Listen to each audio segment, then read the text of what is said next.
100%. Yo fui a la universidad, hice magisterio por educación física y luego me licencié en ciencias de la actividad física y el deporte, que es por eso por lo que cuando yo termino me voy a Vitoria para hacer el doctorado, que finalmente no hago porque me voy a Qatar, ¿no?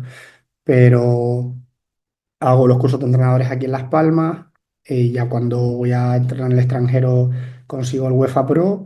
Estando en Sudamérica, hago el Comebol Pro, que sigo actualizando, al igual que el UEFA Pro, me toca actualizarlo cada 2 años, creo que es el Comebol Pro. Y, y luego yo estando aquí en Las Palmas, intenté ir a muchos congresos, más allá de la formación reglada, digamos. Yo me acuerdo, fui 2 o 3 veces a los cursos que organizaba Mikel Echarri en San Sebastián, en Zubieta. Y yendo a esos congresos pude conectar con clubes, entrenadores que luego pude ir a visitar, ¿no? Yo recuerdo una de las veces que fui a los cursos de Mikel Echarri, el Atalanta era un club invitado, que tenía una charla. Pude hablar personalmente con las 2 personas que habían ido del Atalanta en el curso, y luego visité Bérgamo y visité el club durante una semana. Me hospedaron en sus residencias y se portaron espectacular conmigo. Eh, yo tenía una ansia de aprender muy grande, ¿no? Y de viajar y de conocer y de ver otros métodos de trabajo. Eh, lo sigo teniendo dentro porque cada vez que paro intento visitar, intento ir a cursos. O sea, eso es algo que sigo teniendo, pero que yo siempre se lo digo a los entrenadores. Les recomiendo que vayan a todos los congresos que puedan, y que dentro del congreso que expriman a los ponentes, me explico, que pregunten, que después de la charla vayan y se queden con él y pregunten. Yo me acuerdo en Lanzarote, que llegó a ir Guardiola, Emery, Chimurri Valverde, y éramos 20 30 entrenadores solo los que estábamos ahí. Entonces era la ocasión perfecta para exprimir la clase teórica y la práctica, pero luego sentarnos con ellos o con alguno de ellos y poder seguir. Yo me acuerdo de sentarme con Valverde, le presenté un trabajo que había hecho sobre sus ruedas de prensa que me habían mandado en el curso de entrenadores y lo compartí con él. Le escuché un poco su opinión sobre lo que él pensaba. Es decir, yo traté de exprimir todas esas experiencias para mi beneficio, ¿no? Para mi crecimiento.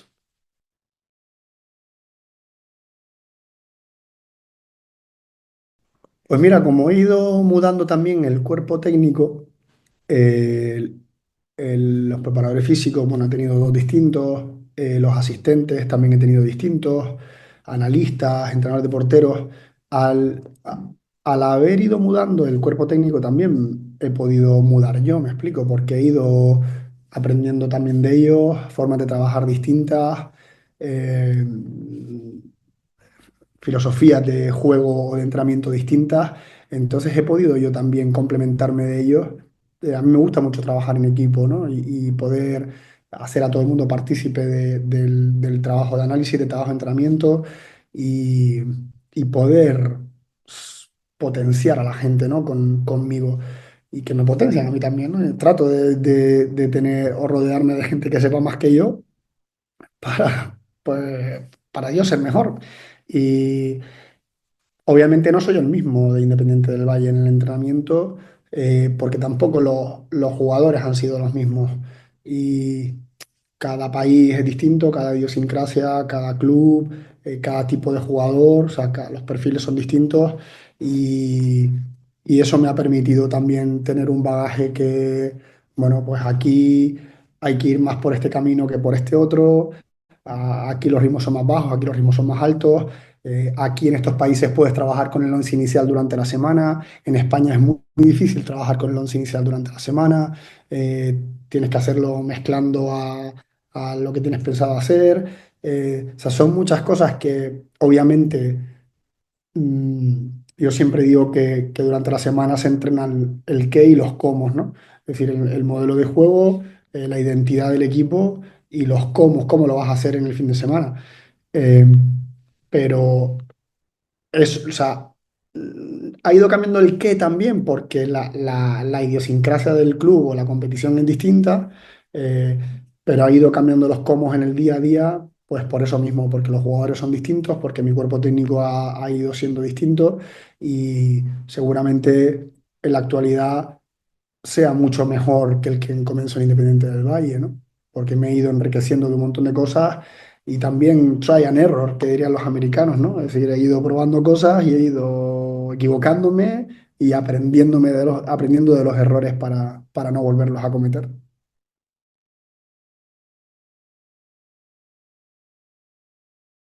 Mira, yo con el modelo de juego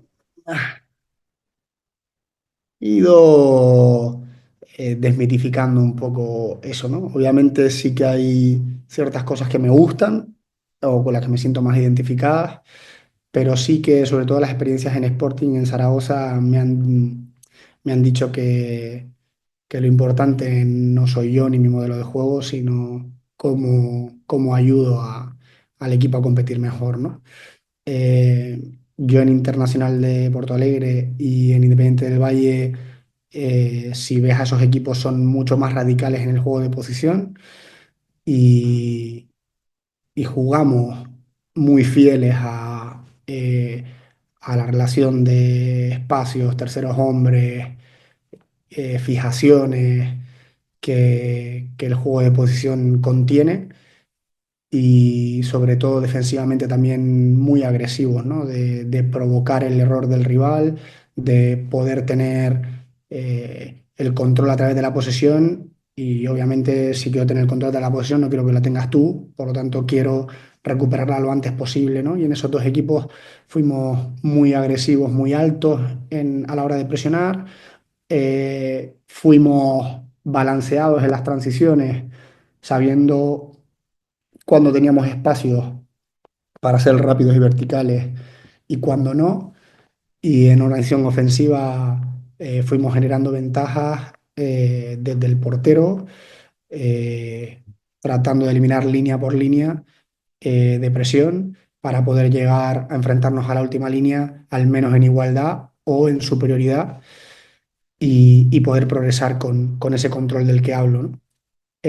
Cuando llego a Charlotte, obviamente la realidad del club y de los jugadores no nos permitía jugar de una manera tan radical o practicar el juego de posición, pero sí que, y te respondo a la segunda pregunta, sí que había elementos que yo seguía manteniendo, que a lo mejor podíamos decidir alturas diferentes a la hora de defender porque queríamos generar una cosa u otra en el rival, ¿no? Preferíamos que el rival viniera más adelante para yo poder tener más espacio a su espalda o no, o ir más alto porque no quería ceder iniciativa eh, sin que el espacio que te doy sea significativo de iniciativa, ¿eh? Es decir, yo creo que también puedo tener iniciativa esperándote un poco más bajo, pues porque quiero a propósito que tú vengas aquí, ¿no? A donde quiero. Pero sí que había ciertos elementos, tanto en la manera de presionar, como en la hora de tener, como en el día a día de darles herramientas a los chicos para que supieran relacionarse con el espacio, con los compañeros, con los contrarios, que jugaran con el contrario a través de fijaciones, con y sin balón. Por lo tanto, independientemente de que fuéramos más o menos radicales en el juego, sí que había elementos en el día a día que se mantenían. Y en Sporting y en Zaragoza, las urgencias del resultado y la presión, sobre todo en Sporting en mis primeros meses y en Zaragoza en esta etapa, hacen que vayas eh, a formas en las que ellos se sientan menos expuestos, en el que el jugador se sienta más seguro, porque ya la situación es emocionalmente muy demandante y muy estresante, como para que encima tú en tu modelo de juego propongas hacer cosas que requieren de mucha repetición, de mucho trabajo, de mucha interpretación. Entonces, ante unos niveles de estrés muy altos, unos niveles de ansiedad altos, que son los que están pasando en Zaragoza actualmente y son los que pasaron en el Sport y los primeros 6 meses, optamos por, no sé si llamarlo simplificar, pero no irnos a un juego de posición tan radical, sino a elementos de juego más directo, de estar mucho más juntos en todo, con y sin balón. Eh, Aunque con el Zaragoza sí que convivimos con una presión muy alta, incluso mano a mano, eh, porque vimos que porque estábamos siendo ganadores en esos duelos y porque ellos se sentían a gusto y confiados en eso, ¿no? Entonces, ¿esto les genera confianza? Vayamos a esto. ¿Me explico?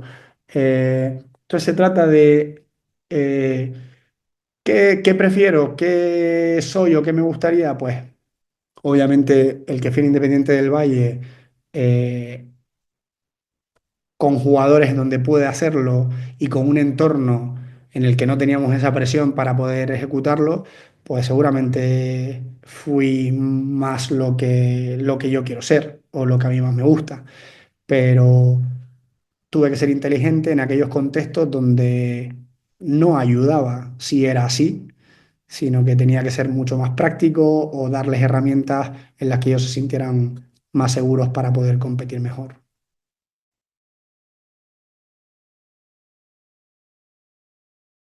En Qatar aprendí dentro de la metodología de entrenamiento a enfrentarme como entrenador al papel en blanco, como un escritor o como un pintor. Es lo mismo, se trata de crear, ¿no? Porque venía de meterme en YouTube y copiar el ejercicio de Mourinho e ir por la tarde y hacerlo con mi equipo, ¿no? Sin ningún tipo de sentido, por el simple hecho de que lo había hecho Mourinho, eh, o Guardiola o el que fuera. Entonces, en Qatar empiezo a enfrentarme al papel en blanco. En Qatar nos daba una metodología con unos contenidos, con unos objetivos, y con una secuenciación, digamos, o sea, una temporización, mejor dicho. Teníamos que estar durante X semanas trabajando esos contenidos, esos objetivos. Porque se trataba no de preparar el partido el fin de semana, como lo hacemos en el mundo profesional, sino enseñar al jugador todos los elementos del juego, que es de lo que debería basarse el fútbol base. El fútbol base no debería ser preparar el partido el fin de semana, eh, sino debería ser darle las herramientas al jugador para que cada fin de semana vaya resolviendo lo que el juego le va presentando, ¿no? Las dificultades que el juego le va presentando. Y poder que el jugador pueda dominar o pueda conocer todos los elementos del juego. En esa metodología de trabajo nosotros sacábamos el balón desde atrás, pero también les enseñábamos a jugar directo para que aprendieran los duelos primer balón, segundo balón, caídas, peinadas, distancias, que implica también el juego directo. Les enseñamos pues, todo lo que tiene que ver con la presión, con los pasos de la presión, la llegada, el acoso, la entrada. Es decir, intentamos dotar al jugador sabiendo que el juego es un todo y que no se puede, a ver cómo lo digo, eh, sí, no se puede partir o no se puede, pero claro, ¿cómo enseñas si no lo es simplificándolo, ¿no? Si no es sectorizándolo, si no es eh, separándolo por principios. El jugador que tiene talento, pues en el juego en sí, pues podrá desarrollarse, pero hay chicos que no son capaces de entenderlo desde toda la complejidad del juego. Entonces, ahí aprendí a diseñar tareas. Es decir, vale, ¿qué objetivo quiero trabajar en este entrenamiento? ¿O qué objetivo estamos trabajando estas semanas? ¿Y qué tipos de tareas? Nosotros teníamos cuatro tipos de tareas. Bueno, pues ¿qué tipo de tareas quiero meter en este entrenamiento? Y a partir de ahí, bueno, pues me enfrentaba al papel en blanco y diseñaba la tarea. He llevado eso al mundo profesional, sabiendo que ahora en el mundo profesional tenemos un doble objetivo, ¿no? Trabajar un modelo de juego, y por otro preparar el partido del fin de semana. Entonces, tratamos de aterrizar en objetivos o contenidos. Bueno, el equipo necesita trabajar esto, ¿no? Cuando nos miramos una pretemporada, bueno, ¿qué elementos del modelo de juego tenemos que empezar a preparar con ellos? ¿Y qué tipo de tareas les puede ayudar? Entonces, a partir de ahí empezamos a diseñar tareas. Seguramente hay tareas que me puedan servir a lo largo de los años, pero yo seguramente he utilizado tareas nuevas en Zaragoza que nunca utilicé en ningún club, ¿no? Pues porque me volví a enfrentar al papel en blanco, decir, bueno, ¿qué nos está pasando, ¿no? Después de haber evaluado los partidos, de haber hecho el análisis, pues mira, nos está pasando esto, tenemos urgencia de trabajar esto. Bueno, pues diseñemos una tarea para esto. O igual ya la tenemos pues mira, hicimos en no sé qué club o no sé, hostia, la hice, pues venga, la voy a rescatar o a partir de una tarea que ya tengo la modifico, voy a pillar esta tarea, pero además le voy a añadir esto porque, y a partir de ahí yo también he ido creciendo porque dentro de esos elementos que dices, a las tareas trato siempre de añadirles un más uno, que llamamos, ¿no? Es decir, por ejemplo, un equipo que está atacando y el otro defendiendo, y el que defiende tiene un más uno, y el que ataca tiene un más uno también una vez recupera, ¿no? Es decir, pues el que recupera no se acaba y acabamos la secuencia, ¿no? Sino que el que recupera tiene que dar un pase o hacer cualquier acción, y el que estaba atacando tiene una transición también, ¿no? Entonces, independientemente de lo que esté trabajando en la tarea, intento de añadirles esos famosos más unos que aprendimos con Roberto, en el que siempre haya una más, pues porque en el juego siempre hay una más, siempre hay una más, y una más, y una más, y una más. Entonces, pues ya íbamos metiendo en la tarea ese concepto de, pues, por ejemplo, en un rondo, ¿no? La diferencia entre robo y recuperación. En un rondo, en los rondos, en mis rondos, no vale con tocarla. Bueno, la toqué y ya me voy fuera del rondo. El juego no es así. Tú no recuperas un balón por tocarla en el partido. Tú la recuperas si la tienes en tu control, si das un pase a tu compañero, ahí está recuperada la posesión. Entonces, en mis rondos no va el tocarla. Tienes o que echarla fuera, o sea, dar un pase fuera de la zona de recuperación o dar un pase al compañero con el que estás robando. Es decir, ciertos elementos que vamos incorporando para hacerlas mucho más completas. Le vamos dando una vuelta a las tareas, es decir, cómo podemos ser mucho más fieles al equipo que queremos ser, al modelo, porque eso también es modelo de juego, ¿vale? Las continuidades, cuando hablamos de esos rondos de robo-recuperación y hablamos de continuidades, pues eso también es un elemento que quiero en mi modelo de juego, por ejemplo.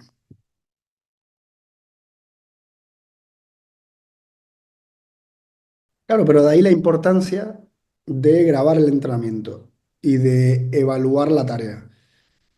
Entonces, tú creas una tarea, la grabas, te la ves, ¿vale? Y en vídeo seguramente verás cosas, uff, mira que quería conseguir esto y estoy viendo que esto no me está ayudando. O igual tengo que introducir esto otro para que se repita esta situación mucho más, ¿no?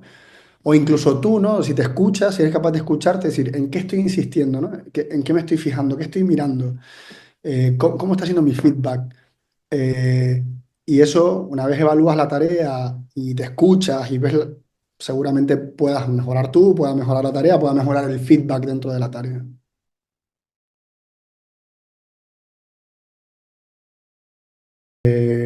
Hay una parte emocional eh, y mental muy importante a la hora de decidir una semana de entrenamiento, en el tipo de tarea, en el tipo de feedback, en el tipo de dirección de entrenamiento, eh, y no solo en lo temporal, sino también en lo clasificatorio. ¿Dónde estás? Eh, Vienes de ganar, vienes de perder, y tratamos de tener eso muy en cuenta a la hora de dar descansos, ¿vale? De cuándo, si dar o no dar, o cuántos días dar. En la, en la elección de la semana, digamos, porque bueno, una semana tipo pues puede ser que en el más uno pues compenses a los que no jugaron y recuperes los que jugaron, en el más dos descanses y luego dependiendo de los días que tengas hasta el próximo partido, pues nosotros nos solemos sentar después de analizar al rival y de hacer un vaciado de contenido, digamos, decir, bueno, ¿qué queremos trabajar para este partido? A medida que lo vamos viendo al rival, vamos viendo elementos que son importantes trabajar, o bien por comportamientos del rival, que tenemos nosotros que prepararnos para ellos, o bien eh, qué tenemos que hacer nosotros frente a este rival y hacemos un vaciado de contenido y luego con el preparador físico lo distribuimos, pues dependiendo del tipo de tarea, ¿no? Qué demandas físico, técnica, táctica va a tener. eh, y elegimos pues las tareas en qué días hacerlas, ¿no? Y un poco va por ahí por lo que dijiste. Obviamente hay factores físicos, puramente físicos, en el que el preparador físico nos dice, Mister, yo prefiero que este tipo de tareas o estos contenidos lo trabajes en el -4 o en el -3 o en el -2 o en el -1, pero también hay componentes mentales y emocionales a la hora de elegir tareas, a la hora de planificar la semana, pues porque no son robots, me explico. O sea, son personas que sienten, que padecen, y que tienes que tener eso en cuenta también para poder elegir, pues porque afecta al rendimiento en el entrenamiento y afecta en la concentración. Y, oye, mister, en este -2 vienen muy cansados, eh, o sea, de piernas y vienen además aquí saturados porque la preparación de partido ha sido densa. Eh, Hoy tenemos que hacer, o sea, mañana tenemos que hacer la nada misma, hacer lo mínimo para que descarguen la cabeza, para que descarguen las piernas y para que lleguen mucho más frescos al partido, ¿no? Por ejemplo. O semanas en las que la preparación pura del partido ha ido en los últimos días, pues porque veníamos clasificatoriamente mal, o luego hay elementos de terceros, es decir, porque si ponía a prepararme el partido a principio de semana, la prensa lo sabía. Y el rival sabía desde principio de semana que yo iba a jugar así o asado. Entonces decíamos, pues optamos por renunciar a esto y hacemos aprobación de partido -2 y -1 para que se filtre lo más tarde posible, por ejemplo. O sea, hay muchos elementos que tienes en cuenta a la hora de planificar una semana y el tipo de tarea.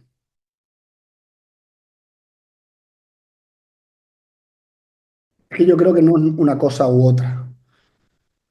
Yo creo que tus pilares, o sea, tus qués siempre están presentes y los cómo, obviamente, tienen que adaptarse porque no juegas solo. O sea, tienes un rival enfrente y ese rival ataca de una forma y defiende de otra. Pues tendrás que prepararte para ello. A lo mejor tus combos de la semana pasada no van a ser efectivos el próximo fin de semana, por cómo defiende el rival o por cómo ataca el rival o por cómo transita el rival. Entonces, eh, yo, mm, y es una opinión, me explico, si no es que yo tenga, o sea, o sea, lo que yo pienso sea verdad o mentira. Pero yo lo pienso así. Es decir, yo juego contra un rival y ese rival eh, nos va a decir a nosotros la profundidad que tenemos, que podemos tener, porque dependiendo de dónde, de la altura a la que me defiende, puedo tener una profundidad u otra. La amplitud, obviamente, me la marca el campo, no me la marca el rival.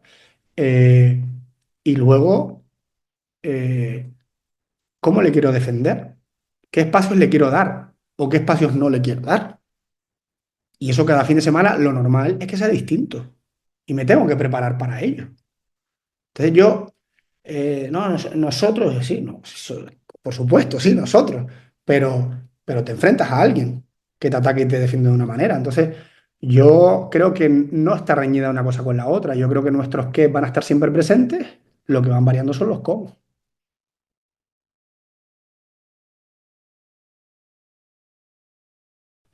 Yo creo que no existe gesto técnico sin intención táctica, eso primero. Y luego he visto tantos talentos distintos que me han desmitificado creencias, ¿no? Yo he visto resolver situaciones de jugadores talentosos que han resuelto, no sé, típicos, no, este pase hay que darlo con el interior de la pierna. Y yo he visto pases con exteriores cuando seguramente el entrenador hubiera llamado la atención porque tenía que hacerse con el interior. O he visto controles con piernas cercanas en lugar de piernas alejadas, eh, donde el jugador que lo acometía tiene una intención táctica determinada y él ha generado la ventaja. Entonces, otra cosa serán los porqués, me explico. El por qué hago una cosa o por qué hago otra. Y obviamente, si todo gesto técnico tiene una intención táctica, todo gesto técnico tiene que tener un porqué. Y si yo este balón lo piso, es porque estoy queriendo fijar a un rival para que venga, ¿no? Si estoy metiendo este balón aquí, en este espacio, es porque quiero o ganar ese espacio o atraer al rival a ese espacio para poder ganar otro. Para mí lo importante es la información que tienes para hacer lo que vas a hacer o lo que estás haciendo. Y eso lo aprendí del Athletic de Bilbao, en el que daba mucha importancia a las cuatro referencias, ¿no? Lo de los compañeros, la de los rivales, la del balón y la del espacio, que luego le dimos una más nosotros, portería, ¿no? La quinta referencia. Eh, a mí me gusta mucho preguntarles en el entrenamiento los porqués, ¿no? ¿Por qué hiciste eso? A mediocentros especialmente, me gustan mucho los mediocentros. Y hablaba, por ejemplo, en Zaragoza con Lucas Terrer. ¿Por qué metiste el control ahí? ¿Tenías la información? No. Ah, no la tenía. ¿Y por qué lo metiste ahí entonces? Necesitas la información para saber si puedes girar, si tienes que jugar de cara, si tienes que volver a jugar hacia atrás, si puedes meter tu control aquí, si necesitas hacer este control con la pierna alejada o no. Es decir, para mí lo importante son los porqués y para los porqués necesitas la información. Y tienes que tener la información de las cinco referencias el máximo tiempo posible. Y nosotros, los entrenadores, los primeros. Seguramente de todas las referencias que hay, ¿cuál es la que estamos siempre observando y sobre cuál suele ser nuestro feedback? Balón, ¿vale? Pues mientras estamos fijados en el balón y dando nuestro feedback sobre el balón, nos estamos perdiendo un montón de cosas y estamos haciendo también que los jugadores se estén perdiendo un montón de cosas, ¿no?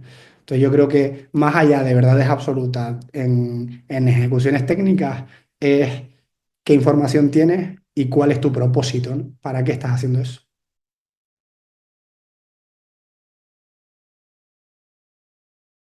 Tareas, tipos de tareas hay muchas, pero nosotros cuando iniciamos en pretemporada, cuando iniciamos con un equipo nuevo, intentamos evolucionar en la complejidad de la tarea.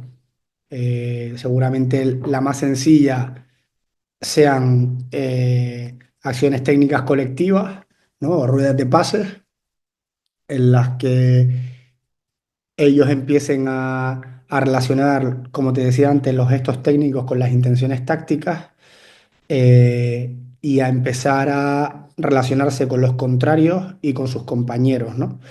Obviamente el concepto del hombre libre, sin esa información es imposible llegar a la interpretación, ¿no? Por lo tanto, tratamos de ir desde más simples, eh, yendo a ejecuciones, o sea, ejecuciones técnicas a más complejas en las que ya existe relación con compañeros y con contrarios. eh, en los que al comenzar, obviamente, creo que tiene que haber superioridades eh, para que lo puedan encontrar con mayor facilidad, eh, porque con igualdades tiene que darse el salto de un par al poseedor del balón, o sea, de un impar al poseedor del balón para que podamos encontrar a un hombre libre, ¿no? Entonces siempre tenemos que intentar al principio que la superioridad ya esté dada para que les sea más fácil de encontrar. Pero comenzamos con estructuras sencillas. Un 4 versus 4 más 3 por ejemplo, en el que la superioridad en cada sector es de 4 contra 2 y en o si quitamos al comodín de dentro, un 3 contra 2 el jugador de fondo, un uno contra uno en cada cuadrado, en cada sector, y obviamente el del fondo, el de dentro y el del otro fondo son jugadores libres, pero en el momento en el que alguno de los pares salta a poseedor del balón, ya se convierte uno de ese par del cuadrado en nuevo hombre libre. Entonces, nosotros comenzamos con estructuras reducidas y sencillas de ese tipo, ¿no? 4 versus 4 más 3, 6 versus 6 más 3, en el que la superioridad ya está dada, en el que solemos tener superioridades en los fondos y superioridad de uno por dentro y con ese tipo de estructuras luego jugamos a estructuras más complejas, ¿no? Eh, para mí lo importante no es la tarea en sí, sino el aprendizaje que obtienen en la tarea. Y para eso es fundamental el feedback del entrenador. Si yo puedo generar cualquier tarea y los jugadores ejecutarla, practicarla, que puede no haber aprendizaje. Y es por eso, por lo que al comienzo suelo parar más de lo debido, porque me interesa no que ejecuten y que practiquen, sino que aprendan lo que está pasando en esa tarea, ¿no? Y me pasaba a mí en el fútbol base, de como copiaba el de Mourinho, pues llegaba, explicaba las reglas de la tarea o la posesión o lo que fuera, y los jugadores jugaban. Y yo como entrenador, mi feedback era muy pobre, era todo alrededor del balón y, y seguramente mi feedback eran a posteriori de los errores, ¿no? Es decir, un jugador comete un error o pierde el balón o lo que sea y ahí llegaba mi feedback para decir por qué la perdió o... Entonces, se trata de darle una vuelta y que esa tarea sea un medio para aprender. Y para que ellos puedan aprender, se lo tenemos que explicar. Bueno, ¿quién te está saltando? Este, vale. Y te está tapando esta línea de pase. Entonces no puedes jugar con él directamente. Pues ahí puede aparecer el tercer hombre. Y ya puedo explicar el concepto de tercer hombre, ¿no? Pero somos nosotros los que les hagamos aprender a través de la tarea.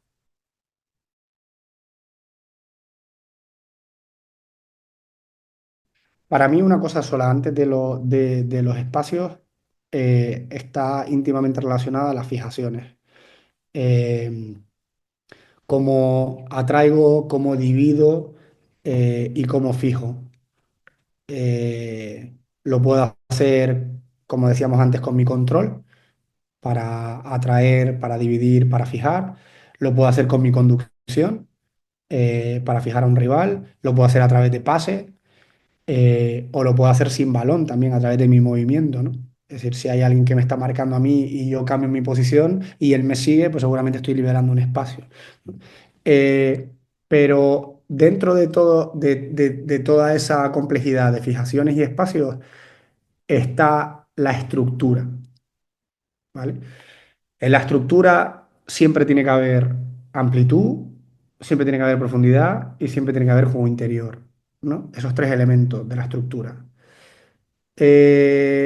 Yo les digo que a mí me da igual quién la dé, porque al final la estructura se mueve, ¿no? El sistema se mueve dentro del partido y en algún momento, pues mi lateral va a estar en un segundo pasillo a una tercera altura. Claro, pero ese espacio tiene que estar siendo compensado por alguien. Eh, entonces, de ahí la importancia de la relación o de las referencias de las que hablábamos antes, ¿no? De la información de dónde están mis compañeros, qué están haciendo, dónde están los contrarios, el espacio, para tener siempre compensada la estructura, tanto en ataque como en defensa, es decir, o como en balance para poder prepararme para la pérdida. Entonces, dentro de esa relación de los compañeros, la verdad, eso lo llegamos a hacer muy bien en el Sporting, ¿no? A medida que fueron avanzando los meses, la relación entre ellos era mayor y a lo mejor, pues estaba Guille Rosas de interior, Nacho Méndez de lateral derecho, eh, pues porque ya iban compensando ellos mismos la estructura, pero siempre tienen que repartirse los espacios de manera ordenada, digamos. Dentro de ese desorden tiene que haber un orden para, ante la pérdida, saber dónde estamos cada uno y saber cuál es la responsabilidad de cada uno. Y saber que si tú terminas esa jugada o estás en esa jugada en esta posición, tienes que saber que si la pierdo, ¿qué tienes que hacer en esa posición? Eh, de ahí la importancia de la estructura siempre tiene que tener esos tres elementos. Porque si tiene esos tres elementos, cuando la pierdas, si tenías juego interior, ya vas a tener el eje cubierto para poder defender. Y si tienes profundidad, pues seguramente tengas primera línea para poder apretar. Y si tienes juego por fuera, eh, pues seguramente tengas distancias para defender pasillos exteriores en caso de que el rival juegue por fuera, ¿no? Entonces, si la estructura con balón tiene esos tres elementos, seguramente o sea, seguramente no, 100%, ya estás preparado para poder. Muchas veces nosotros con el Sport también recuerdo, ¿no? Alguna que se dio con el Español en el que mis dos mediocentros, uno se insertó entre centrales y el otro cayó a banda, nos quedamos sin juego interior. Y digo, para. No me estaba preocupando el ataque en ese momento.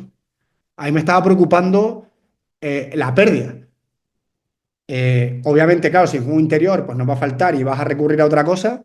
Sí, sí, pero el problema era ante la pérdida. ¿Cómo? Porque al final, pues como atacas es como lo vas a defender, ¿no? Entonces, de ahí la importancia de la estructura en ataque. Yo recuerdo, por ejemplo, que Independiente del Valle y Flamengo nos presionaba a saque de meta en 4-1-3-2, ¿no?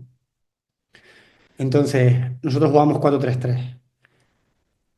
Al tener ellos uno fijo con nuestro pivote, nosotros descendíamos al otro interior, a la altura del mediocentro, y nos repartíamos en pasillos diferentes.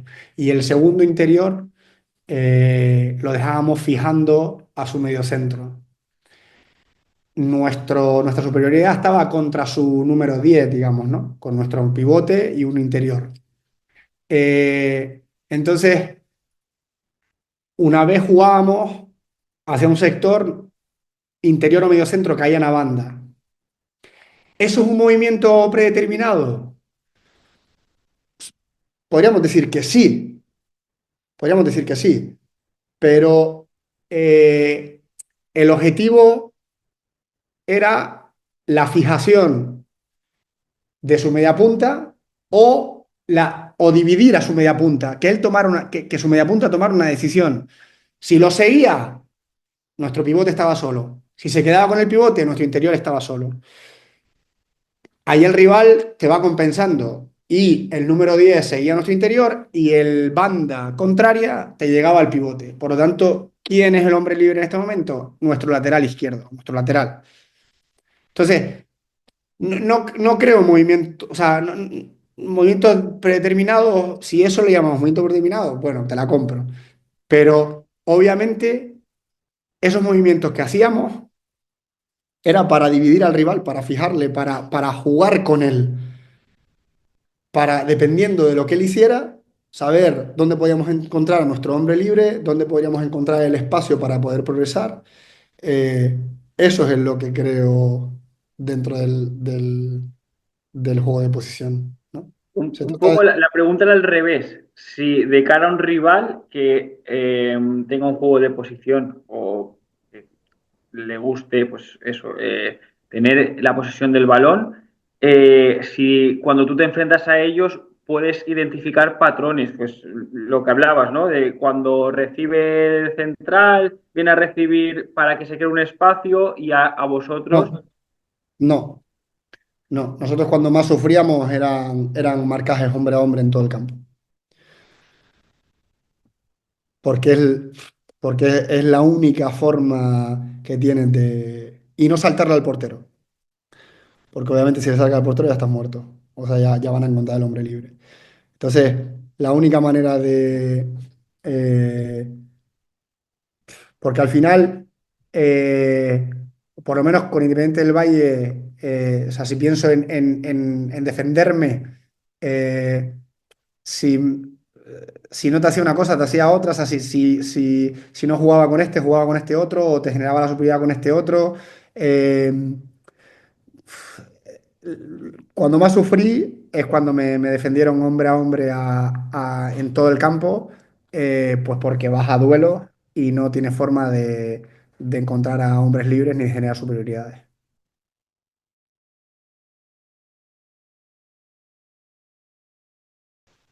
A ver, obviamente los resultados siempre van a ser los que compren ideas.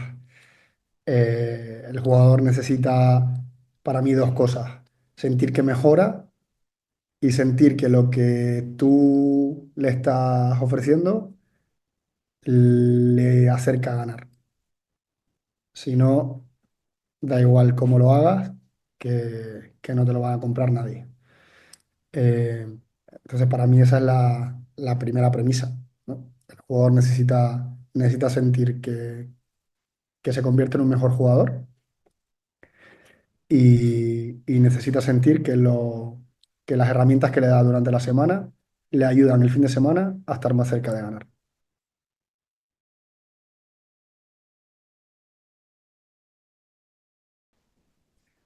Mira, yo cuando hablaba antes de esa formación, yo mm, estuve en Madrid formándome en coaching deportivo en su momento y fue esa primera semilla, digamos, que planté para luego seguir trabajando en mi autoconocimiento, en mi autogestión, en mi autoliderazgo, para poder conocer, gestionar y liderar a otros. Sin eso, creo que es muy difícil. Y el entrenador actual tiene que ser capaz de, pues eso, de conocerse para reconocer sus emociones, para poder gestionarlas, para poder liderarlas y para poder hacerlo en los demás.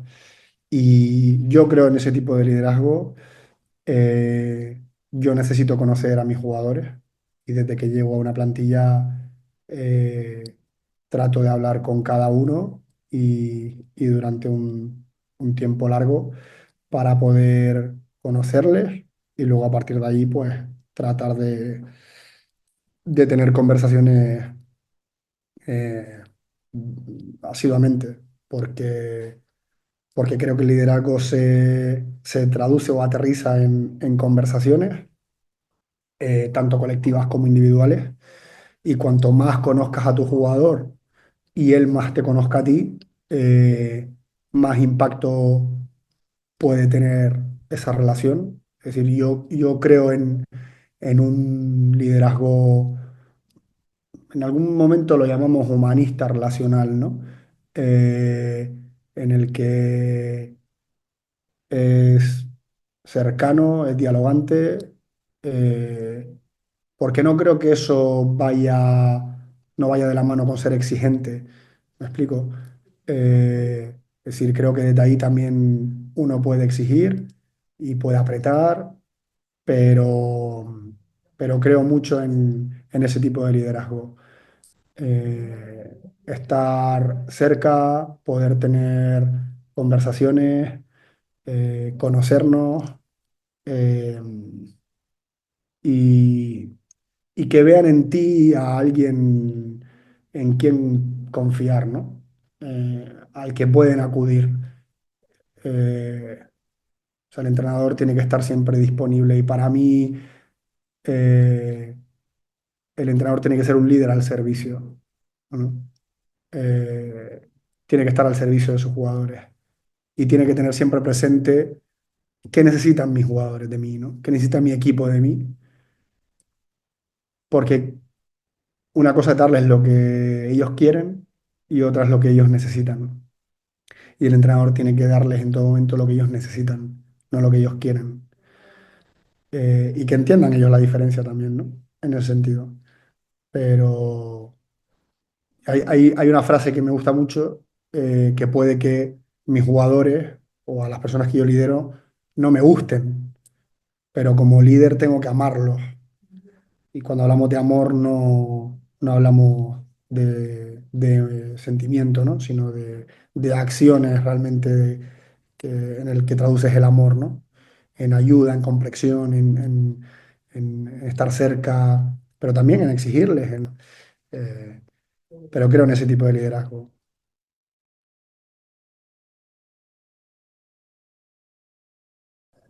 Pues con lo mismo, es decir, vuelvo a ir a las conversaciones y vuelvo a ir a ciertos mínimos que establecemos a la hora de trabajar, a la hora de entrenar, en el que no miro para otro lado, y no dejo pasar. Es decir, si hay ciertos mínimos que no se están cumpliendo o a los que no se está llegando,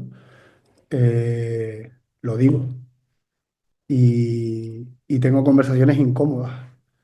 Muchas veces los entrenadores miramos para otro lado, rehuimos, ¿no? De tener ciertas conversaciones.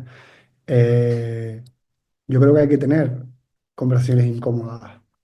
Y lo importante en un grupo no es que no haya conflictos. En todo grupo humano va a haber conflictos. Lo importante es saber cómo gestionas esos conflictos. Y los conflictos hay que afrontarlos. Y, y así es como vamos generando la confianza, ¿no? Y vuelvo a poner ejemplo de padres e hijos. Eh, mm, un padre con su hijo tiene que construir la confianza cada día, porque seguramente tu hijo haga un día algo que lo tirarías por la ventana. Pero no haces eso y perdonas mil veces y vuelves a construir la confianza y vuelves a intentarlo, una y otra vez. Pues creo que en un equipo no es diferente. Creo que nos tenemos que perdonar, creo que tenemos que volver a intentarlo, creo que tenemos que volver a generar confianza, pero tenemos que hablar las cosas. Y cuando hay ciertas cosas que están fallando, hay que decirlo. No podemos mirar para otro lado.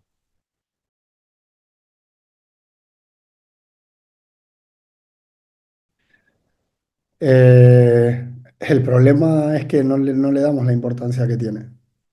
Y, y es un tema fundamental. Pues porque al final somos emoción, ¿me explico? Y son los que nos, o sea, las emociones son las que nos gobiernan, digamos. Eh, y se hace fundamental. Y obviamente el entrenamiento en sí tiene que tener un desgaste físico, pero también mental y emocional. Decía Arteta que no podías entrenar en un zoológico cuando vas a competir en la selva el fin de semana. Pues obviamente es complicado generar un contexto parecido a la competición, ¿no? En lo que a lo mental o emocional se refiere. Pero hay que intentar generar, en el entrenamiento, un contexto de alta demanda emocional, para que el jugador también se entrene en eso, ¿no? En gestionar su frustración, en el convivir con el error, en el que ahora no me paro y tengo que seguir porque ya hay otra jugada y como te pares. O sea, el tenis es muy gráfico en eso. Es decir, como te quedes en la bola anterior, te llevas un 6-0. Eh, entonces, tienes que estar siempre presente y conectado al juego. Y eso va en el día a día, en el contexto que generamos como entrenadores para que el jugador en cada tarea, esté demandado física, mental y emocionalmente. En cada tarea. Intentamos que todas las tareas tengan una carga alta, y también de cómo estamos nosotros frente a la tarea, ¿no? Yo no soy un entrenador que esté viendo desde fuera con los brazos atrás y callado, porque si no va a ser muy difícil ponerles en un contexto de estrés alto. Muchas veces somos nosotros los que tenemos que generar, eh, ese, con nuestro lenguaje corporal, con nuestro volumen de voz, con nuestro tipo de feedback, ese estrés para que el jugador esté demandado continuamente a tener que gestionar emociones y eso luego, obviamente, recogerlo con ellos. ¿Me explico? Vuelvo a la importancia de las conversaciones. Yo con algún jugador de Zaragoza, estábamos 2 veces por semana viendo vídeos de tareas en los que o le daba una patada a un balón, o fallaba un gol y le daba una patada al palo, o hacía gestos a un compañero, y lo recogíamos, nos sentábamos. Mírate, ¿en qué te ayuda esto, no?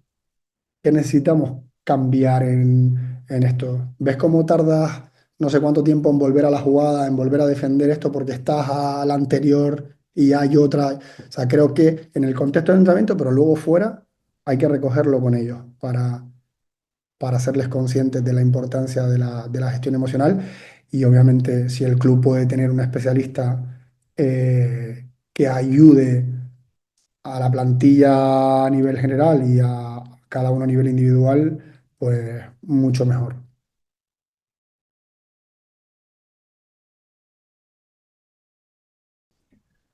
A ver, le diría varias cosas y se lo diría al Miguel que estaba también en el fútbol base, ¿no?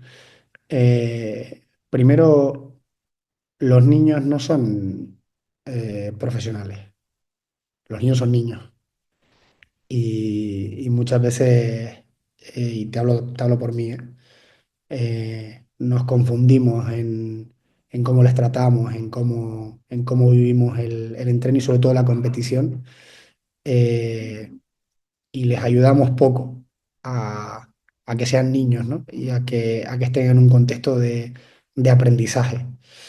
Luego que traten de formarse lo más posible en todo aquello que implica ser entrenador, porque creo que no es solo técnica, no es solo táctica, es también liderazgo, es también gestión emocional, eh, es también escucha, es también comunicación, eh, porque seguramente el entrenador hable mucho pero escuché poco. Y yo con el paso de los años me fui callando, fui hablando menos y fui escuchando más. Entonces, es importante que se formen también en eso. Y